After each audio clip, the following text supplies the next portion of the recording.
গোলাগুলি হচ্ছে একটা ব্যাপার হচ্ছে, এবং ওখানকার যে বাড়িতে গোলাগুলি হচ্ছে আমরা তখনও বুঝে উঠতে পারছি না যে কী হলো। তখন উঁচু একটা মানে খোলা একটা জিপে করে নূর এই আমাদের বাড়ির কোনাটে এসে দাঁড়ালো, আমার দাদাকে ডাকলো, এই শানু, দাদা তো উকি মারলো, হ্যাঁ, বলে আরে শেখের গোষ্ঠী শেষ করে দিয়ে আসছি।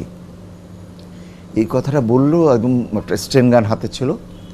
এটা বলার পরে না আমি না কেমন বিহ্বল হয়ে গেলাম আর কি, আমি কেমন আসলে ঠিক নিতে পারছিলাম না। আর দাদাকে দেখলাম যে ঘরে এসে একদম বিছানায় পড়ে মানে ফুপিয়ে ফুপিয়ে কাঁদতে লাগলো।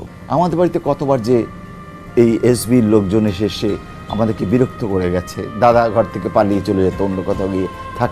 যখন আওয়ামী লীগের প্রথম ক্ষমতায় এলেন তখন আমার মনে আছে আমাকে তখন হ্যাঁ একটু বঙ্গবন্ধুর গান গাইতে পারি, টিভিতে গাইতে পারি, রেডিওতেও গাইতে পারি। আর ইন্টেনশনালি আমি চেষ্টা করতাম যে বঙ্গবন্ধুর একটা কথা নিয়ে একটা গান কিছু বানানো, প্রত্যেকটি অর্থে মূর্ত হয়ে উঠেছে।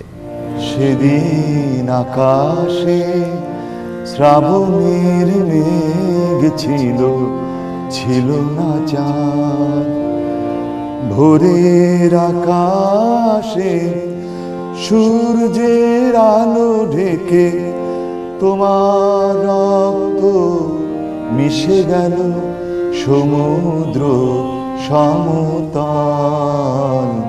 সেদিন আকাশে শ্রাবণের মেঘ ছিল না চাঁদ।